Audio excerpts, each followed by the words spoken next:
ప్రచారం చేసి నోని ఊరి తీయాలి, మేడ పట్టి కొంత పిసికి కాల పెట్టాలి. నేను చెప్పేదంతా లోకం మొత్తం వినపడాలి, మీ చెల్లి కోసం ఏ రోజైనా నిలబడాలి. నేను పాడేది పాటని కద్దు చిన్నారి మాటలే ఇవి, కన్నులు కల్లార తడి కాపాడేదెవరు మరి? అమ్మాయిల వాకిళ్లలోనే సంఖ్యలు బంధించి మరి రంగుల ముగ్గుల పొడి రక్తంగా మారిని పడి. మమ్మీ నువ్వు ఇంట్లో వదిలేసి వెళితే, అంకల్ నా చెయ్యి పట్టి మీద పడితే ఏమని చెప్పను నేను, ఎవరికి చెప్పను నేను.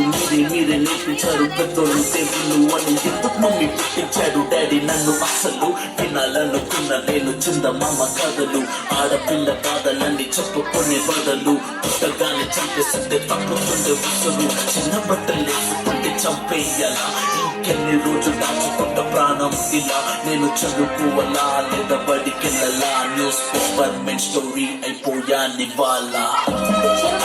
కాలం గడపాల్సిన చిన్నారి మనుష్యనే రంగేసుకున్న క్రూర మృగాలకు బలైపోయింది. 8 ఏళ్ల చిన్నారిని హింసించి అత్యాచారం చేసి చంపిన ఘటన మానవత్వానికే వారిని మచ్చగా మిగిలిపోయింది.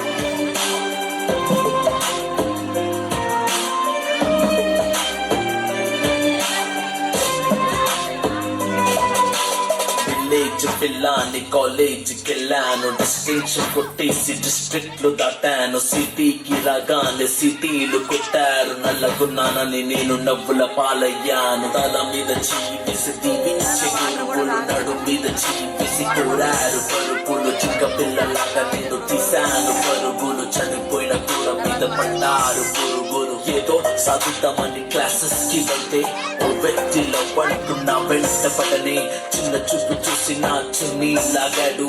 యాసిడ్ దాడుల్లో నా పేరెక్కించాడు, రోడ్డు మీద రేపు చేసి రోకల్స్తో చంపారు. ఇది విన్న మా డాడీ కుక్క పెట్టి ఇచ్చాడు. క్యాండిల్ పట్టుకొని వాకింగ్ చేస్తారు, క్యాండిల్ ఆరిపోగానే ఇంటికెళ్ళిపోతారు.